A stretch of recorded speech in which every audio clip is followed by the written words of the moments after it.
We have to accommodate for spillover spreading. This has a huge impact on the data, underlying data analysis, something that, something very near and dear to my heart and my background, which is, can we actually analyze the data that we get out from any parameter experiment, right? And how is that impacted by spillover?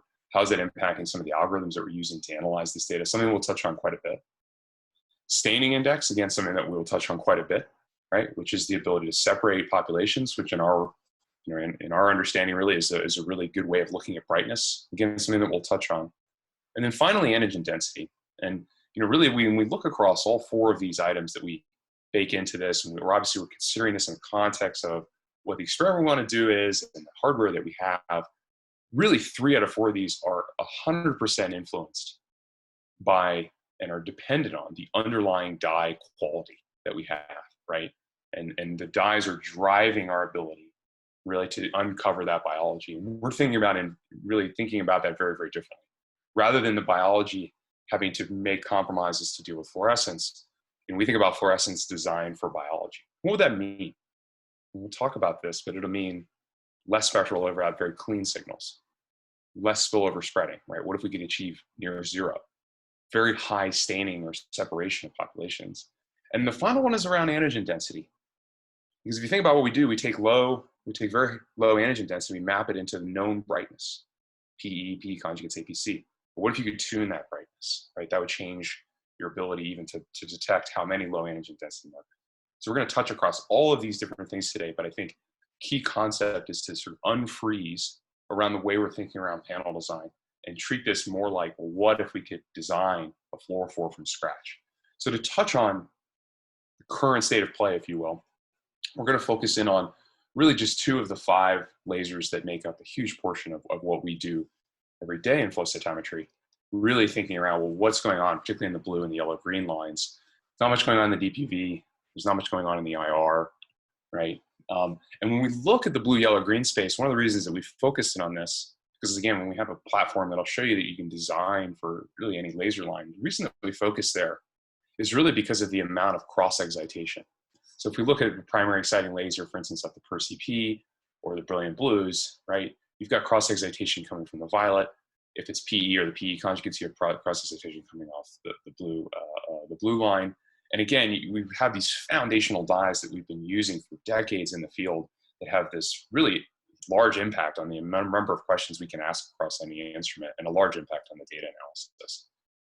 To give you a sense of the way that we look at this, I really like looking at these ribbon plots that are generated off the Cytec Aurora, really as a way of looking at dye performance. And again, this is dye performance across any instrument, but it's that, you have this notion of what's occurring in the primary detector.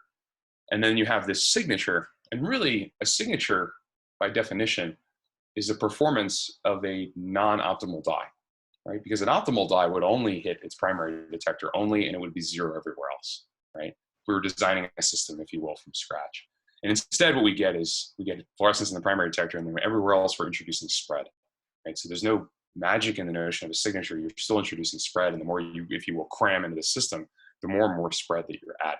So this is something that we'll touch on. But again, reason to focus in on the blue and the yellow-green excited fluorescent labels is because of this performance characteristics that we see. Something that we'll touch on quite a bit in the blue and the yellow-green. We talk about what happens when you use our labels in fact, in combination or instead of these. Right? So we can see that for PER-CP, right? Honestly, leads a very colorful life, very high emission, very high cross-excitation in the yellow-green. Brilliant blue 515, something we'll talk about, is very noisy in the violet as well. Same story for this brilliant blue 700 dye, right? And so these dyes, again, are leading much more colorful life, something that we're thinking very deeply about, and I'll show you some data on. But what, again, driving to this question, this is sort of the, if you will, the foundations of like, okay, that's what we're dealing with, so what? So what if you could design a fluorescent label from scratch? What if you could start over?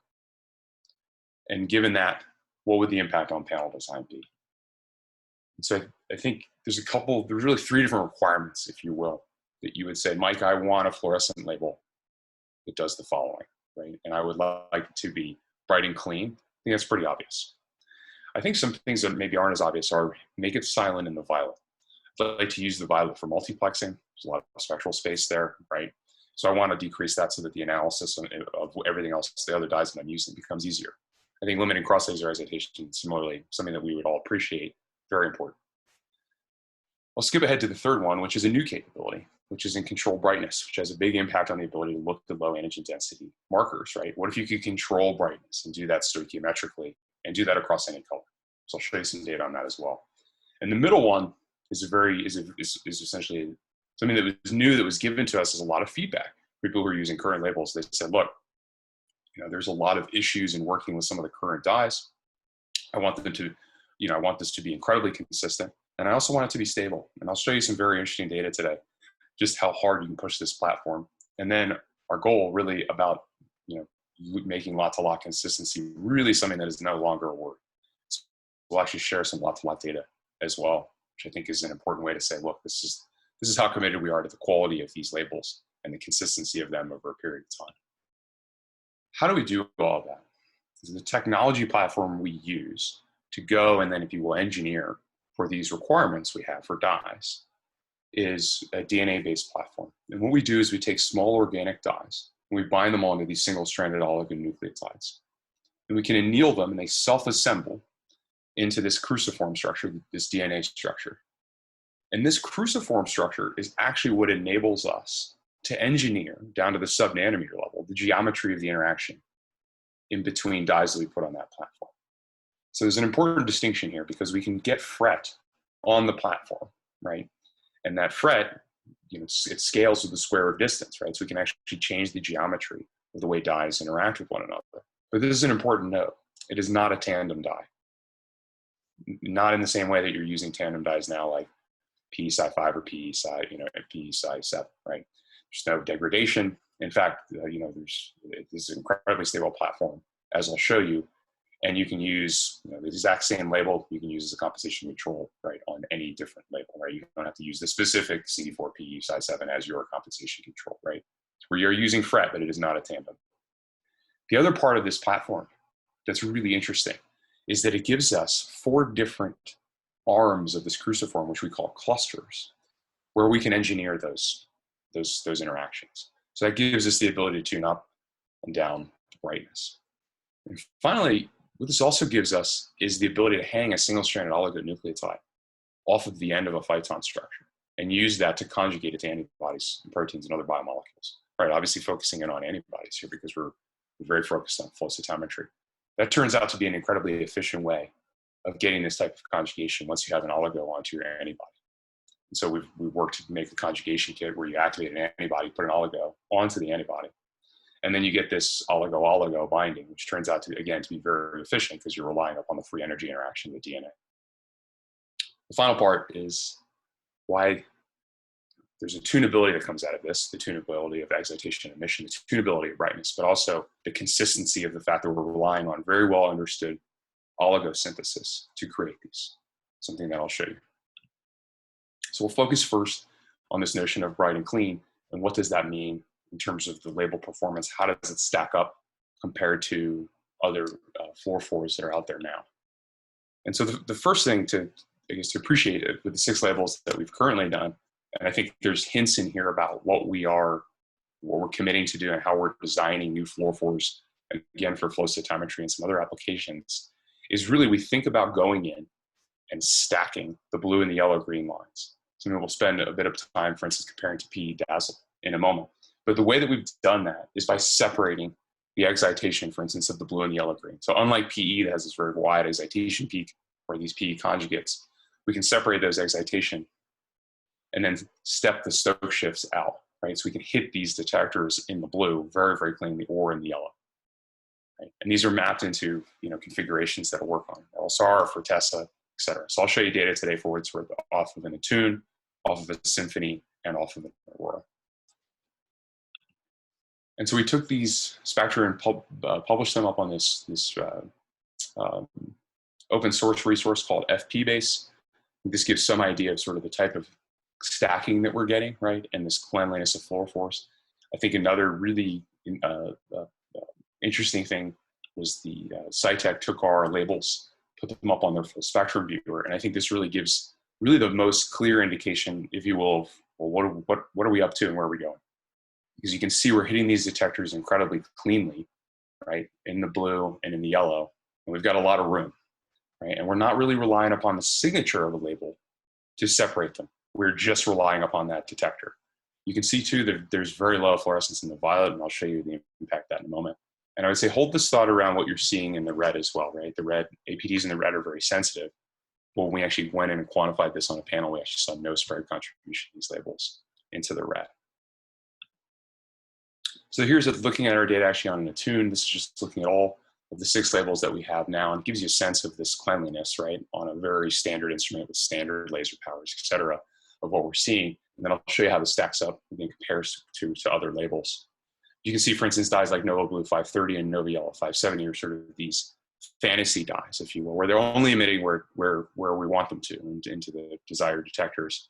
We've got these other labels, which I'll show you some performance comparisons on in terms of how they perform in terms of brightness. Nova Blue 610, Nova Blue 660, Nova Yellow 610, and Nova Yellow 660. For what it's worth, the nomenclature that we use is that the color is the excitation laser, and then the number is the emission peak. So pretty easy to know which ones fit where.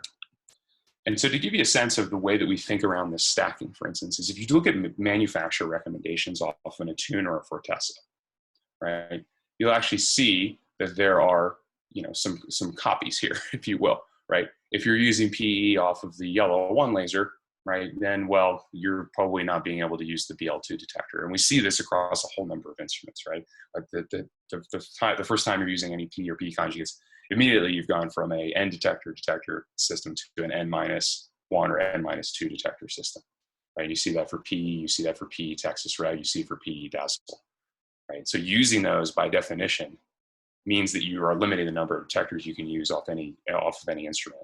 Whereas we go in there quite intently to stack those and stack them cleanly, right? And actually use all of the channels that are in there. So this is this notion that we've really been driving to around how can you upgrade your panels? And then as we'll discuss with the 40 color data, how do you do that, but also not impact any of the spread that you will see? So in other words, how do you add plex, right? But make the analysis easier and also the experimental design easier by upgrading these. To think about that just in terms of the optics and the excitation, if you will, for a moment. Here's PE dazzles, right? This is what its absorbance spectrum looks like, you know, and it's grabbing laser out of the blue and out of the green and out of the yellow. It's a very promiscuous dye in terms of what it absorbs in terms of laser power. And what we've done, again, is separate the blue and the yellow lines. So for instance, we've got the blue, you know, that's being excited off the 488 line. And you can see that we're separating off of the Nova Yellow. So Nova Yellow is really being excited just off of the yellow line. That's what enables us the ability to stack these laser lines. I think a more biology-centric view of this universe is actually the next slide. And it's the simplest side, but it's probably one of my favorites in terms of communicating this notion of when you can do this and do this cleanly with the fluorescence, what's the impact on the data analysis, right? For any experiment. And so what we did is we actually took compensation control zeros, were all run on CD4 and concatenated them, so post-compensation, to see what's the impact of spread after compensation. So you see, of course, you get these beautiful median lining up. That's just compensation. That's pretty simple. But I think what's impactful about these plots is that you're not seeing any appreciable spread, right? So beyond just the ability to use quad gates again, I think you can see that it's actually making the analysis quite a bit easier, right? Because you can not only resolve populations, something we'll describe when we talk about separation index, right? The ability to resolve from background, which is critically important, but also the lack of spread, right? Which means that you can get better data analysis, higher resolved data. And I think that's really exciting. Something we'll pick up a couple different times in the context of separation index, and also in the context of the 40 color experiment, where we use these labels, not just on high antigen density markers like CD4, but also on chemokine receptors, right? And pulling out that kind of dynamic range out of a chemokine receptor, a low antigen density marker, and doing it across a number of different subsets. So how does the performance of these labels stack up? And so we took 2 of our labels, and we're expanding this now to look at an expanded set of our labels, and got them to Mario's lab at the NIH and ran them on their Symphony. And they compared them to a huge number of other labels, right? So they compared the CD4 Nova Yellow they had that we got to them versus a whole bevy of other dyes. And then we're able to do both a comparison to other dyes and, of course, an apples to apples comparison of what about other labels that can be detected in the same channel, and same thing for the Nova Blue. So I'll show you some data on that as well. So a bit of a different view of the universe here, not a ribbon plot, just standard histograms looking at detectors in the blue, violet, UV, red, and green. And what we're doing here is comparing actually NovaBlue 610 to this Brilliant Blue 630 prototype dye. And there's a couple things to appreciate about this plot, these plots. Right? So NovaBlue, this is in the primary detector. It is not as bright in the primary detector. Just find something we'll pick up in a moment. But notably, it is incredibly quiet in the violet and everywhere else. So this is quite important, right? We're not being cross-excited. We're not adding spread. Anywhere else, really, in this spectrum, it's an incredibly clean blue dye. And we'll pick this theme up around what you can do then to actually tune that brightness up of that label in a moment. But hold that thought, right, in terms of what brightness means. Nova Yellow 610 was honestly was a real interesting dye for us. They compared it to, for instance, on an apples-to-apples basis in the same primary detector versus Alexa 694, PECF 594, also called PE Dazzle, and then this ECD dye from Beckman. And the interesting result was this Nova Yellow dye is actually as bright, right, or brighter than all of these labels, but again, notably really quiet in the violet, right? So not adding spread in all these other channels, right? Performing quite a bit better, for instance, than this PE Dazzle in the blue, as you'd expect, right? And so an incredibly high-performing dye in terms of both this brightness, but hitting that detector cleanly, really, and limiting all of the other, all of this other spread contribution. But I want to pick up one more thing around brightness, because brightness really, someone, like us who we're biologists, this is great, right? This is 4-4 technology, but like really what matters is the ability to separate a biological population. So the way we think about brightness is, let's look at a separation index of can you resolve a biological population? Because what you really care about is can you separate from background? Not have I widened the background and all of a sudden I have a very, very bright dye, or I've shifted everything up, right? What you really want to say is I want a very tight background and I want to have high separation of my positive peak. And so to do that, we've looked at separation index, right? So you can see we're leveraging this 84th percentile of the negative population, because we don't want to just say, hey, we've got the brightest thing and it has, for what it's worth, it also has a very high amount of background, right? We really want to say we get high resolution without changing the background. Again, something we'll pick up in a moment in terms of how you can actually move that separation index. And you can see that both of these labels actually have the same separation index as APC. So you're able to do APC-like separation index biology, if you will, APC-like brightness, right, with these two different labels, but without spread. And I think that's what's important, right? You can add these in, but you have very, very low spread, right? So this is just looking at the spillover spreading error that's contributed across every channel. So it's literally the sum of the spillover spreading. You can see this Nova Yellow 610 dye compared to that large number of other dyes has the lowest spillover spreading, right, compared to literally any of those other labels. And then the Nova Blue, which we've compared to this other Brilliant Blue dye, has very, very, very low spread. So you get this high separation index, low spread, ability to separate biological populations, but do it incredibly cleanly and analyze the data. The second part of this was really interesting for us. It's not something that we were really focused on for a while, to be honest, right? We had a lot of customer feedback that said, look, new colors are great. We can see the performance. We appreciate that. How do they work in the real world? How stable are they? Do I need to put them on 15 minutes before I stain? Are there any special buffers that are required? I had a lot of these questions, and they're unbelievable amount of feedback. And we said, man, these are really good questions. And so we realized we had to pick up the notion around the practical use of these labels and say, let's find out. So we know we've got an incredibly stable DNA platform, but how hard can we push that, right? Both in terms of its manufacturing and also in terms of its application. So the first one is, we've actually tested this out to 3 weeks, which is just the longest that we've tested, is that you can leave these labels out on a bench for up to 3 weeks, and there is no change in the fluorescence across the entire spectrum. These are, it's quite literally, it's one of the simplest experiments probably we've ever run. Put it on a bench, under foil, and leave it, and then draw aliquots up. So again, 3 weeks is just the longest we've tested, but there's been no difference. So we don't recommend that you bench store them, but I think when you're thinking around just how stable these are, or should I be worried if I leave them out on the bench? No, right? And these are not stored in a special buffer. These are in PBS, right? So it's very standard storage condition.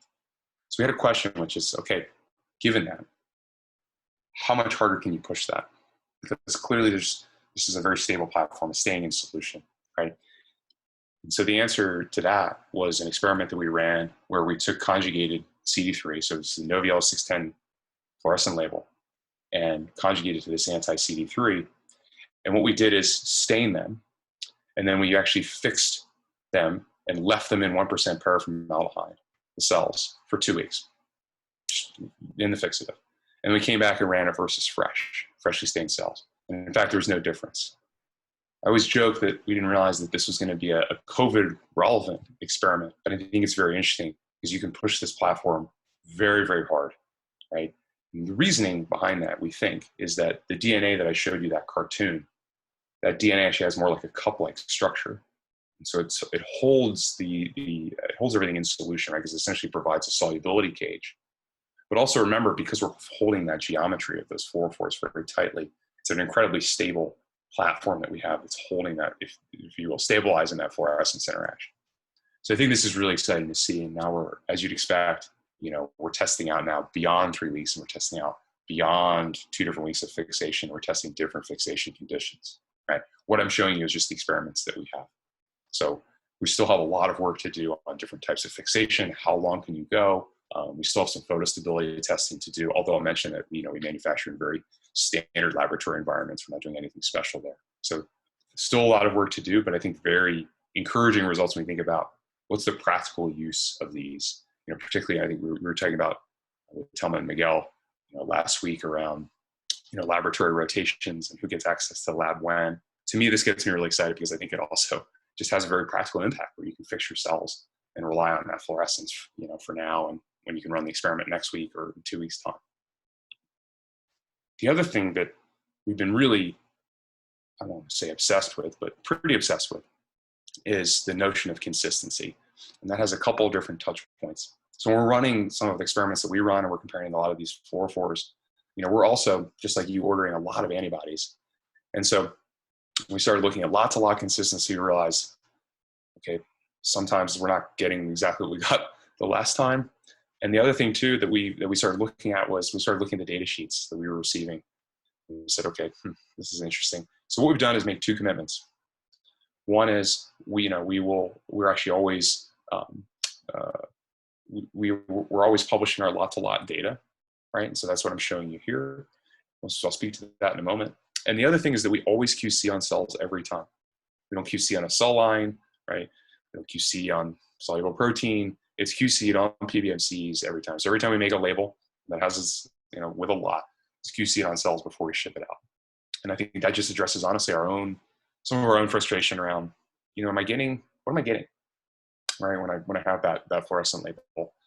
And so looking here now at the lot to lot, you can see that we get in our spec, right, what we designed for is less than 5% variance lot to lot across the entire spectrum.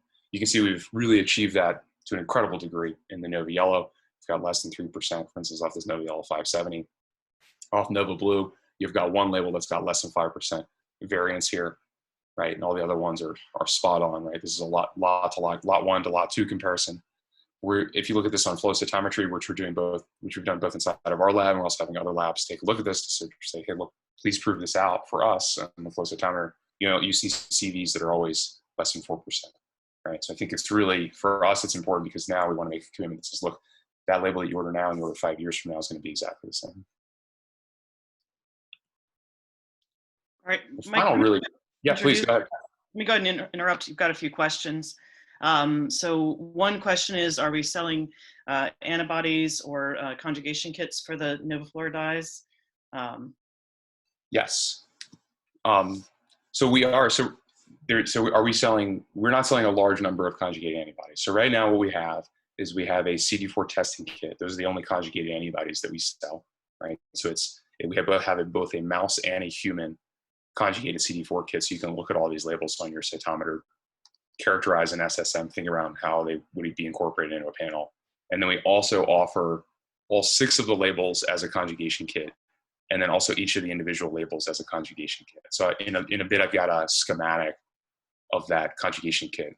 Very simple 3-step process, honestly very high efficiency and yield because we really vetted a number of different conjugation kits. We're not at the point where we have a menu of 4, 8, 40, 45, et cetera, type conjugated antibodies. We're just not there yet. All right. And the second question is about methanol and ethanol fixation for intracellular phosphostaining. something that you are looking at very actively. So I would say, so one of the things that we're looking at, so we're running a set of experiments now on, if you will, more conventional cytometers. And then after that, we're looking at FOXP3, right, as an intracellular marker and looking at some cytokine staining. We're very interested in phosphostat.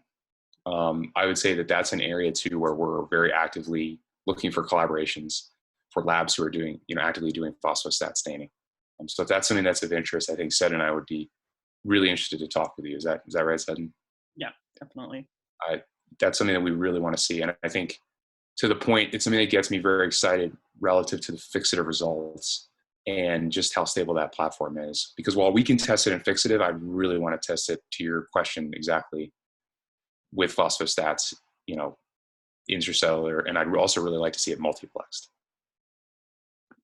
Okay, yeah, and a follow-up was the question of whether the NovaDives would survive the methanol fixation. I really don't want to speculate, honestly. I think we will test that, and then I really want to see it in application, right? So I think I'm encouraged by the stability that we've seen, but without data, I don't think I'm in a position to speculate. Okay, those are the questions right now. So okay, great, thank you, Sed. Please keep the questions coming. It makes it a lot more fun. So the final key part of this, if you do in our design exercise, is this notion of controllable brightness, which really allows us to attack that notion, that idea around antigen density. What if you could choose a brightness based on the antigen density or the specifics of your panel? And so let's step through this, but we've gone from 1 cluster dye to 2 cluster labels. For what it's worth, just to get ahead on this, all the data that I've shown you has been off of these 2 cluster labels, right? It's the same thing for our conjugation kits. The person asked about this. And the other thing actually that's worth mentioning just about when we manufacture is 100% of the label that's in a tube is exactly that. It's 100% of this 2 cluster label, or it's 100% of a 4 cluster. There's no variance there, right? Because again, we're relying on the oligo manufacturing and then assembling that. So I think it's another notion around consistency that's worth just putting a pin in. But the final part of this is actually tune this all the way up, if you will, to near the maximum theoretical limit of what this platform will handle, going up to a 4 cluster. So I'll show you what that looks like now and then how we think around brightness tuning. The first thing is just a good science experiment, right? And so, the structure, if you look at it, is essentially symmetrical along the diagonal axis. So what we first needed to show was that we want to replicate that network, right? And so that's exactly what we did. And that replication is what actually enables tunable brightness. And I think what's important actually about this is that it enables stoichiometric tunable brightness, right? Not stochastic. So you literally it is twice as bright. Now, sort of my constant joke is, don't show me a spec plot, show me the flow, right? And, it's like plenty of us have seen spec plots. And so you always want to say, okay, that's great. Now run a flow cytometer and show me how it performs. Is it twice as bright? What does this mean? And so this is exactly what we did. If you remember, this is this Nova blue dye that I showed you earlier in comparison to brilliant blue, 630. And so what we did is took a 1 cluster and compared it to a 2 cluster. This is the fluorescence -1. We then also doped in these on their own. You can see we get very low background. And then we compared CD3 that had been conjugated to the 1 cluster and CD3 that had been conjugated to the 2 cluster. And I think, there's a couple of different important points about this plot. We look at it in histogram format, which is a bit of an easier way of seeing this. Is yes, in fact, we are getting, nearly twice as bright here on the flow cytometer. But what's equally as important is that we are changing the separation index, right? We're not getting an increase in background. And I think that that's really important when we think around, one, what we're putting on antibodies and conjugation kits, right, to that question, because it is a very high separation index, and we've tuned that on purpose, but also gives us the ability to move that separation index. And we'll talk about this because we can actually do that in 2 different ways. So how can we push that even harder, right?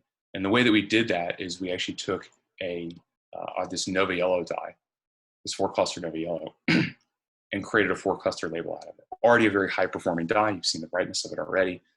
How much higher can we go? And so we showed that it isn't that 1.9 times as bright.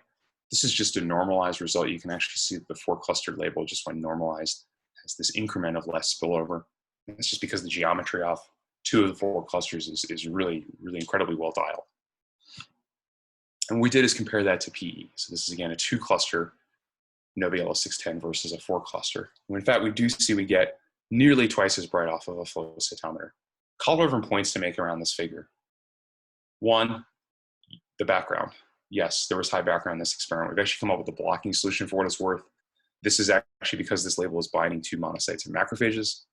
So we've actually created a blocking solution for both our labels and for the Cy-based dyes. So this was not gated, for instance, specifically on lymphocytes here, right? The second point to make, though, is this notion of what this kind of brightness means when you can do it cleanly. And so you can see here in the yellow tube detector, when we're using MFI as this proxy of brightness, we are getting a very bright signal off of a 4 cluster label. But note what's going on in the adjacent detector. And the answer is very little, right? So we can figure out actually multiplexing across high brightness.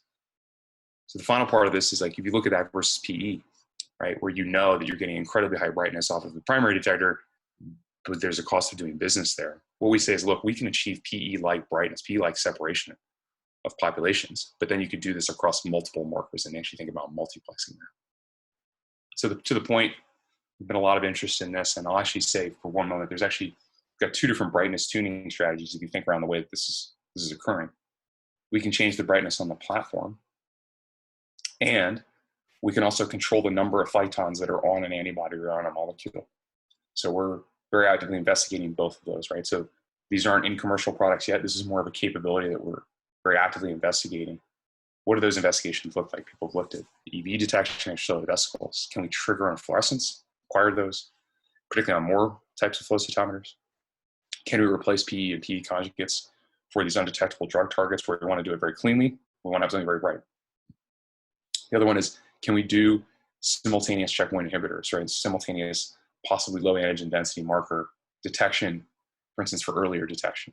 And then finally, ACE2 detection, right? So another marker where not a lot of antibody content out there, but wanting something very bright, very, very bright.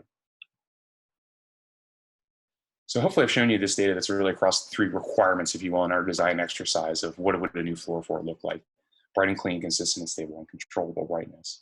Said, and maybe it's worth, I see some questions. Should we take a couple questions and I can get into the 40 color? Yeah, that sounds great. So one question is the degree of labeling controlled in the conjugation kits? Yes, I love this question because, underneath the covers of all degree of labeling across all the antibodies that we buy is a Poisson distribution, right, of the number of fluorophores that end up on an individual antibody. And we tightly control that degree of labeling in the conjugation kits, right? And so we're seeing really a very tight distribution of essentially 1-to-1 phyton antibody, right? We're not making claims that it's perfectly 1-to-1. There's still a distribution, but it is a very tight and controlled distribution of that degree of labeling. All right, this is an interesting one. Does exposure to the Nova dyes activate macrophages?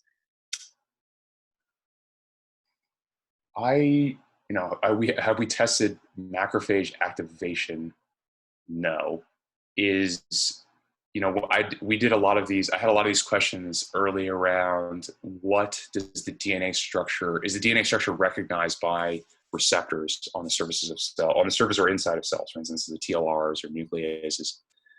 When we run these types of experiments, the nuclease, for instance, can't recognize the phyton structure because it is such an artificial structure, right? And so it doesn't even bind on to that, right? And we ran some very early experiments around TLR activation and didn't see that. So I think when we look at DNA receptors, and we run every single DNA receptor and looked at that, no. And have we looked at macrophage activation specifically? No. But I do know that because of its artificial structure, it is not a naturally occurring DNA structure that these DNA receptors are going to bind onto. Very interesting question, though. And I think we've got to ponder on what the best experiment would be to test both monocyte and macrophage, and if there's scavenger receptors or something that would be activated by this. I don't have a good answer to that, but I do know that it's a very artificial structure. And I will say, to follow up what Mike's saying, I actually keep a list of questions that are good questions, and we actually go and do those experiments. So if you've got one, if we don't have an answer, we will work and get to an answer, just so you know that. Great point. All right, so another question is asking about the origin of the dyes in our platform. The origin of the small organic labels, the small organic dyes that we put onto the platform. So we don't share that. But what I will say is that we're able to use a lot of different labels that have never been used in flow cytometry applications because we can tune them the way that I've shown you, and we can tune their brightness, and we can solubilize, right? So the platform gives us a broader set of dyes than have been used in flow cytometry before, for instance, on their own, right? So that's about all I can say. For what it's worth, it makes up much less than 1% of the mass of the whole phyton structure, right? The meat of the structure is really the DNA. Something we ran into, funny enough, when we were writing material safety data sheets. All right. So we have one additional question as to whether we've tried to lyophilize the Nova labeled antibodies and look at their performance after restoring and labeling. Great question. Yes. So we did an early experiment with one conjugated label, and got, I would say, very good results off of that, right? Lyophilized one label, brought it back up. Have we done multiple, and have we done very thorough testing of lyophilization? No. I think you're getting a sense from Bezed and I. We haven't tested it. I'm not going to tell you that it's going to be magic, right? I think the experiment that we need to do is testing multiple of these labels in a dry down environment.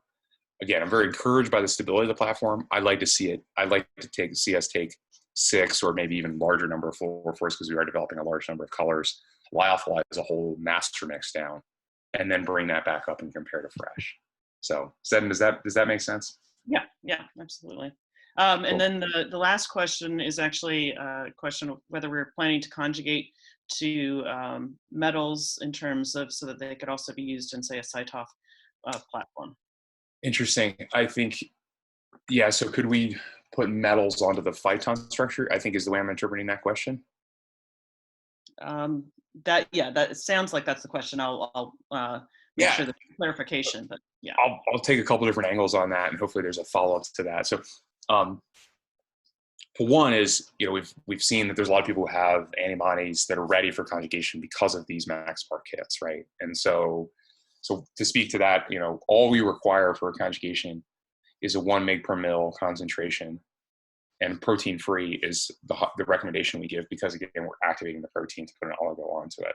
So I think when you're looking at, if you've got a large number of metal antibodies, or large number of antibodies that you're going to MaxPar conjugate, possible to do that. Have we looked at co-conjugating? No.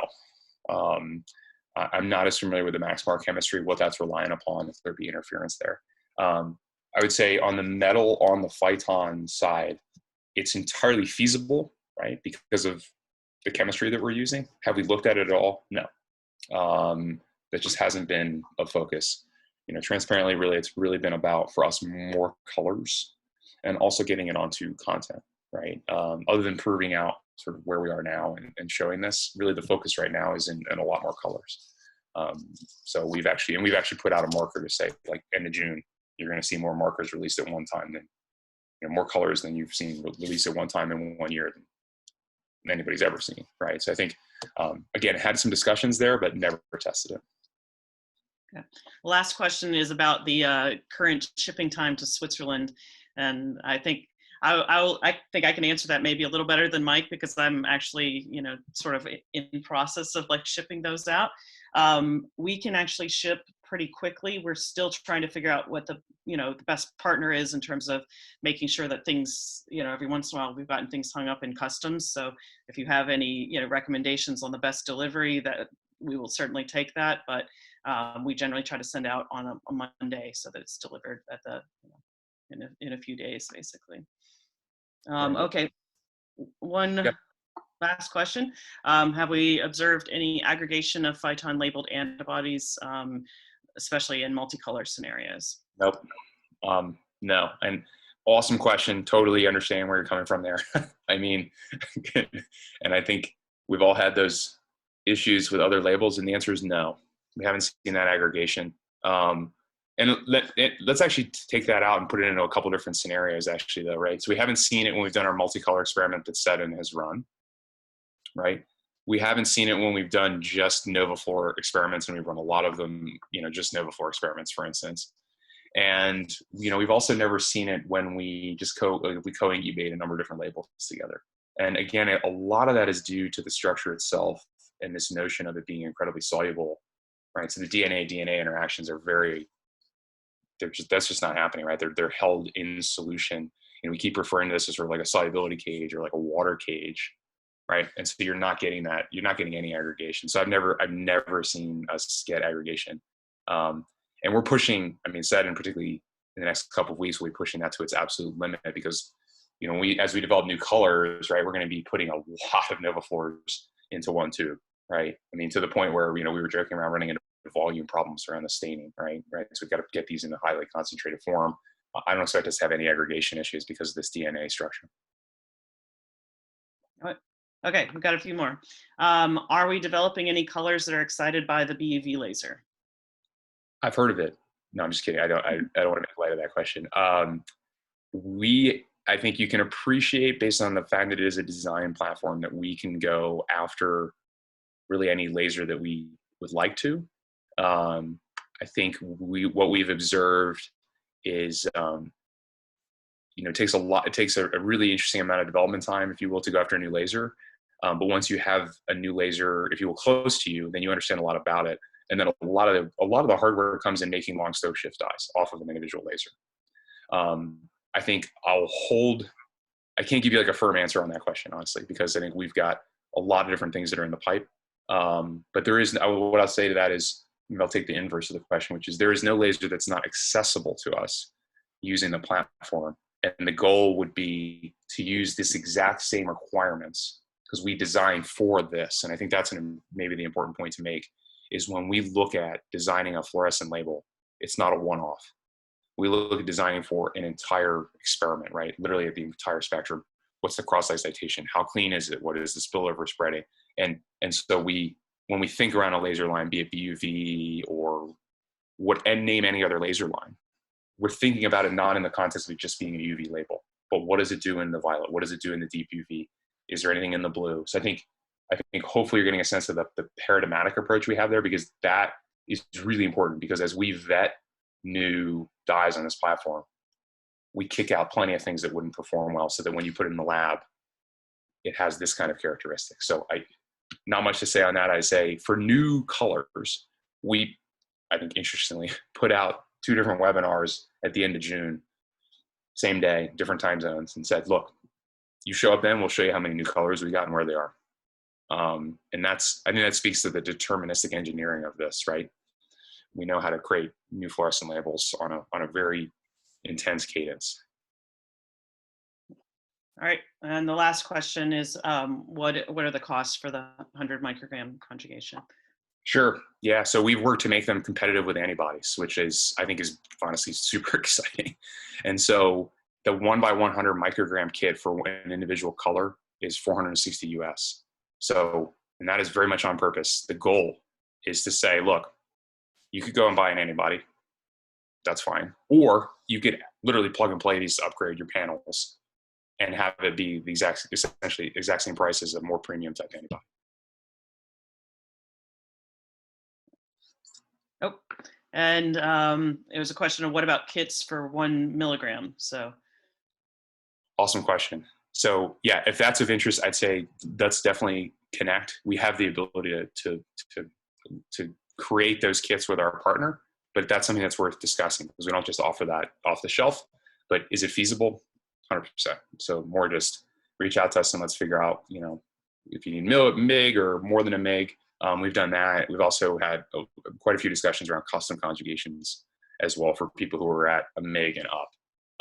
So that's just something that it's easiest just to engage on and say, what clone are you looking at? What do you need to buy? Do you want a kit form? Do you want to conjugate it? That set of questions. All right. So I think that's it for now. Great. Awesome questions. Thank you, guys. Okay. Now we're going to transition into this higher parameter work, which I think informs panel design just largely, right?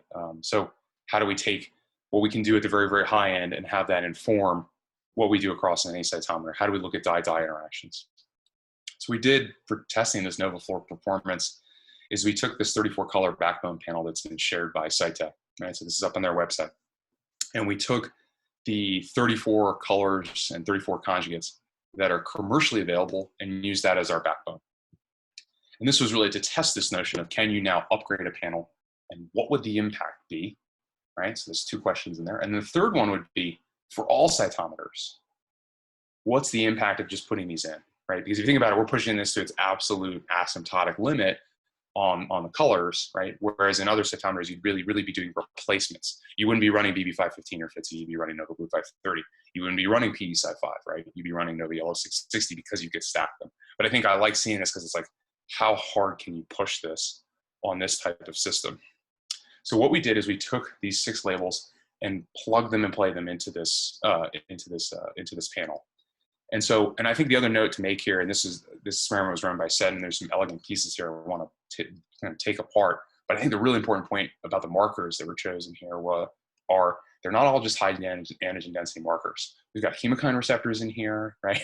We've got things that have low expression, right? And I think that's really important because you don't just want to see us just say, oh, look, we can do CD4 and CD45, and no thanks, right? You really want to see, hey, can you guys get better dynamic range with that low spread, and can you plug and play that so I can upgrade my panel again across any cytometer? I can do it tomorrow. This is the busiest plot probably that maybe has ever been created, but it gives you a sense of the 6 labels that we have that we just dropped into this panel, right? And the point is, we're not relying upon the signature, and we're not contributing, as I'll show you using data, we're not contributing spread, right? Really anywhere else. So we're just hitting those detectors really cleanly, something that I'll build out really more formally in a moment. The other thing to look at here is we looked at the similarity matrix of these labels. And the similarity matrix, this is a metric that's developed by Cytec. And this just looks at the similarity of the signatures in between different labels. And so what I did, because I mean, and so sorry, there's another point to make here, which is that we have observed that the scores that are really relevant here are between 0.8 and 1. So in other words, hard to deconvolute labels, right? Highly similar fluorescent characteristics.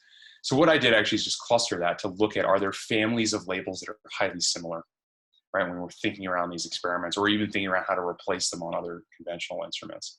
We've seen that these violet dyes display bunching. We actually see an effect, for instance, with the BB480 and BB510, right? Where even though those are on different cell types, sometimes very hard, right, to separate those just because of the similarity of the labels. The other one, and I think, we've seen that, BB515 and FITC, I think that unmixing is very challenging, right? They have a very high similarity score. I certainly think it's feasible. I mean, people have shared data that they can unmix that, which I think is great. We just find it to be very challenging, particularly in the context of us dropping in yet another very clean blue label into that. And so our recommendation when looking at these experiments is, hey, look, if you want a less complex panel and you want to make unmixing feasible, use this NovaBlue 530 dye and BB515 or FITC, right? So you can lower the complexity of your panel, right? But still get that kind of plex out. P and PE dazzle are honestly exactly as you expect. They're interacting with some of these Nova Yellow labels, or they're highly similar to some of these Nova Yellow labels, only because of this primary fluorescence, not because of their characteristics. And then, honestly, there's this other piece, which is just, it's pretty obvious to us that you would just replace PE-Sci5 with Nova Yellow 660 on any conventional cytometer. You're able to deconvolute them on the Cytec system. But on any other cytometer, the cost of doing business with PE-Sci5 is pretty intense in terms of its spread contribution across excitation. So that's just a straight, you should just go and replace that label.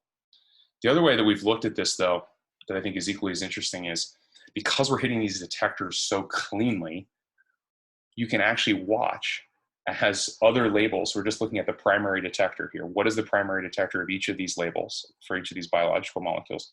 You can actually watch as when you drop in a new NovaFluor label and you drop it in one at a time, you can actually watch, because of these other labels have signatures, that the primary detector actually shifts into the blue. In other words, it shifts to the other peak that label might have. And I think it's interesting to think about in the context of dye performance. Because again, if you have labels that are hitting that detector really cleanly, they're claiming the detector and they're pushing these other labels out into essentially their secondary peak, right? So this is just looking at the 34 color panel label, right? And you can see per CP, because it does have this large secondary peak here in the YG, that's actually where its primary detector is, right? And so what we did is then drop our labels in one at a time. So I'll show you this in terms of primary detector basis, which I think is interesting, because if you think about our paradigm, it's really hit each of those detectors very, very cleanly. And then I'll show you the spread contribution of adding in each of these dyes one at a time, right? Because I think that's really what's critical. So when we add Nova Blue, it is detected in the blue exactly as we expect. Same story for Nova Blue, right? No shifting in terms of the other labels, right? Because we're hitting really a hole, if you will, in terms of the detector on the Aurora. It's a very similar story for Nova Blue 660, right? So all those are being detected in the blue. What gets interesting is what happens when you can hit detectors in the yellow really cleanly.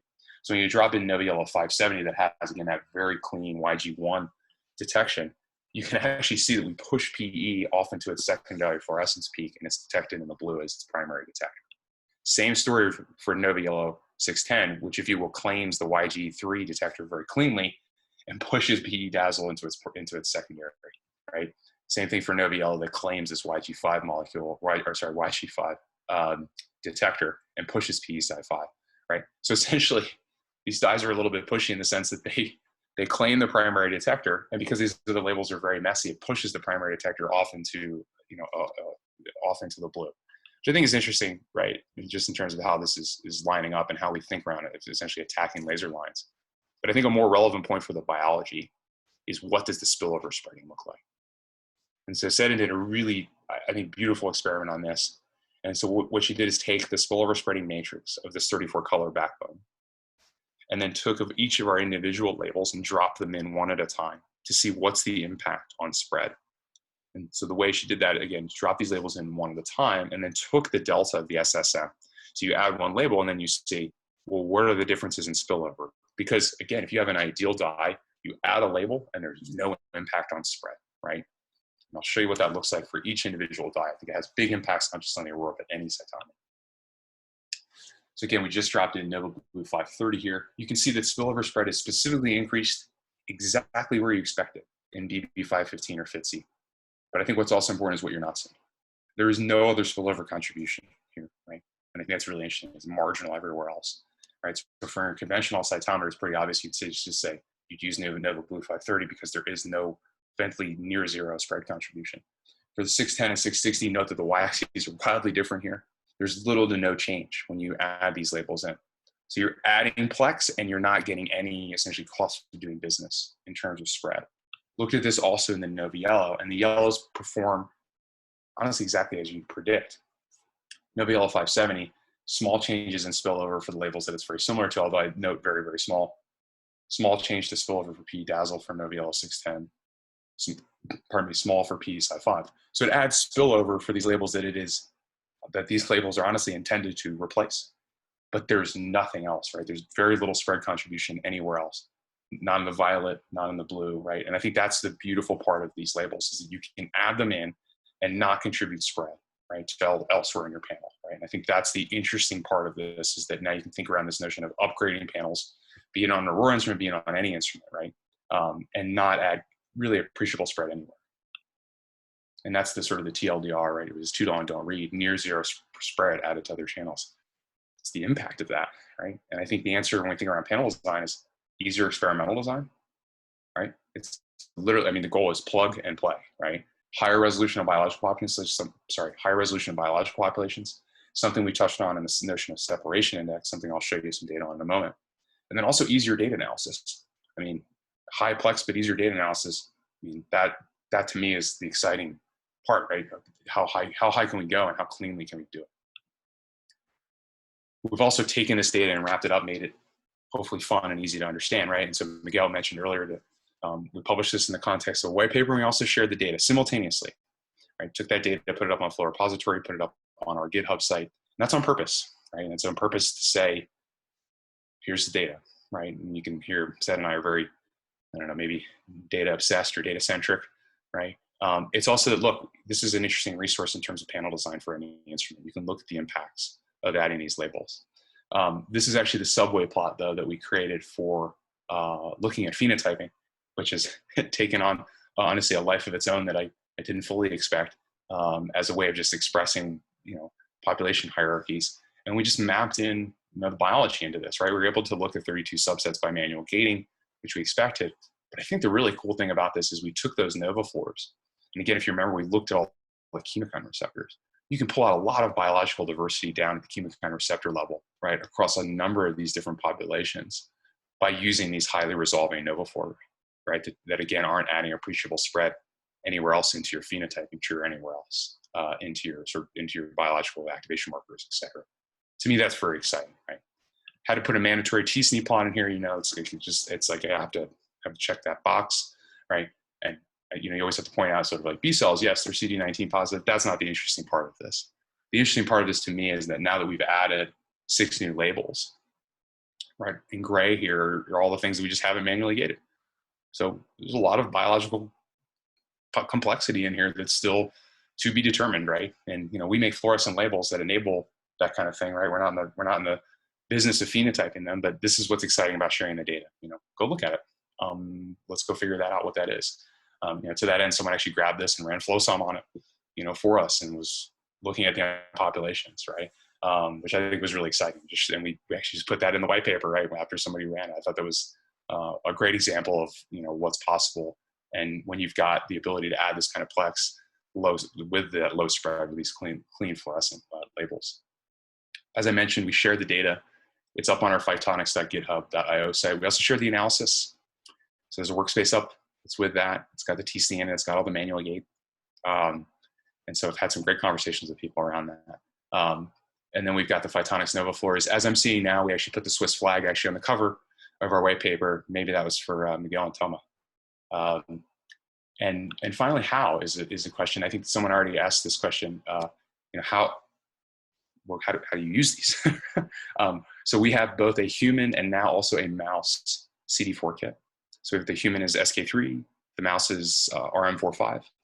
And so that's 10 tests per label. So it enables you just to test these labels, get it into your hands, and just take a look at the labels, figure out how this might work in a panel, and it honestly provides enough tests to look at it across instruments. As we mentioned, there's this 6x100 conjugation kit. This is all 6 labels that we have. It also includes this blocking solution, right? Blocking solution for our labels, but also blocking solution, honestly, for these Cy labels, right? For what it's worth, we went in, and I think there was that question earlier around monocytes and macrophages. We went in and characterized what the Cy labels and were binding to on these monocytes and macrophages, and made a specific non-protein, non-antibody binding, or non-protein, non-antibody solution to block that. And as someone asked her actually earlier around MIG and up, happy to have that conversation around custom conjugation. That's been of interest for a lot of different folks. And then we've also broken this kit out. So this is the thing I mentioned earlier, where we've worked to make each one of these individual kits competitive with antibodies. And I think, and would share this with you as well, we've had a lot of these great conversations around panel design, where someone says, look, here's my panel. And they say, oh, look, I really want to incorporate a couple of these NovaFluors. As it turns out, right, we can really upgrade and say, well, actually we can add 4 or 5, right, of these labels, because you have available detectors for us to hit very cleanly. And to me, that's exciting from a biological point of view, right? More questions in that experiment that you're running next, cleanly, and then easier analysis. So that's where I get really excited. Let's answer one. I think we had some questions around the conjugation kit. I think it's worth discussing that, right? We vetted a large number of conjugation kits, right? And there's a whole spectrum of these things. What we chose is a simple one, a partner that had a simple conjugation kit that was able to get an oligo on an antibody quickly, because the goal was to be able to say, you've got a conjugation kit, you've got conjugating antibodies the next day with the lowest number of hands-on steps.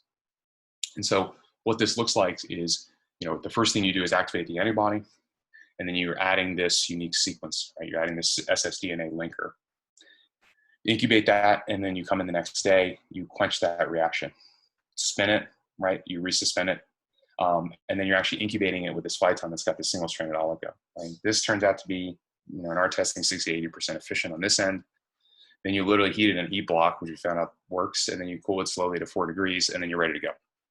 So there's no post-HPLC purification needed, right? You just have your conjugated antibodies ready to go. And the whole point of making this, again, competitive with antibodies is that you have, you have a good amount of mass of antibody on the other end of this, not just a number of tests, not 100 tests, right? But 50, 70, 80 micrograms of conjugated antibody on their end of this, so that you can then titrate.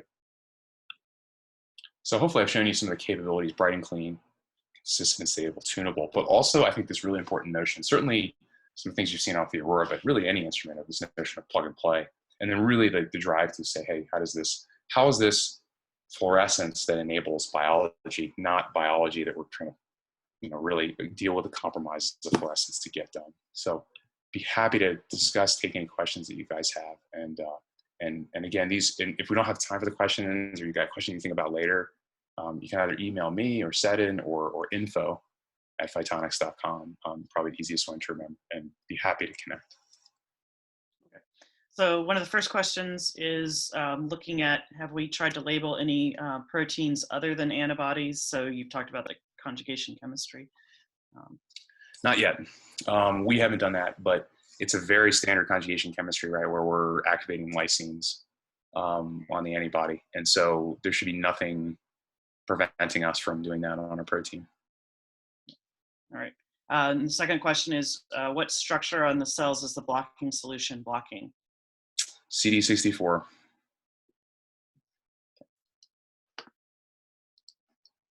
So, probably the most concise answer. All right, we don't have any more questions right now, but I can wait a little bit and see if anyone else has any more questions. Sounds good. So is there no questions? No, don't look like. So thank you so much, Mike and Seddon, for this wonderful presentation. Let me just come back with the video. Probably it's better. Here we go. For our audience, feel free to reach out to Mike and Phitonex if you have any other question. I just would like to mention that Phitonex will organize in the few next weeks some other really interesting webinars. Mike, you have them on your website, I suppose? Funny enough, we don't have them on our website, but we've got, we do post them up on our LinkedIn page with quite a bit of frequency. And there's also, we also have that mailing list where we send out our whole schedule, every 2 weeks. So, yeah. So perfect. I invite all the audience to just go to your website and have a look and ask questions for the EPFL users, but as well for the DMM users. Please reach out to us if you are interested in using these new dyes in your panel. We will be more than happy to help you, because we're going to be really interesting to use and to test them on our equipment. We discussed this last week with Mike. We are really interesting to use these dyes in different other combination. If it's all, I would like to thank you again, guys, for this wonderful presentation, and also the audience to follow our webinar. And I hope to see you soon, guys. Thank you very much, Miguel. Thank you, Thelma. And thank you, everyone. Stay safe. Bye-bye. Thank you very much. Bye-bye.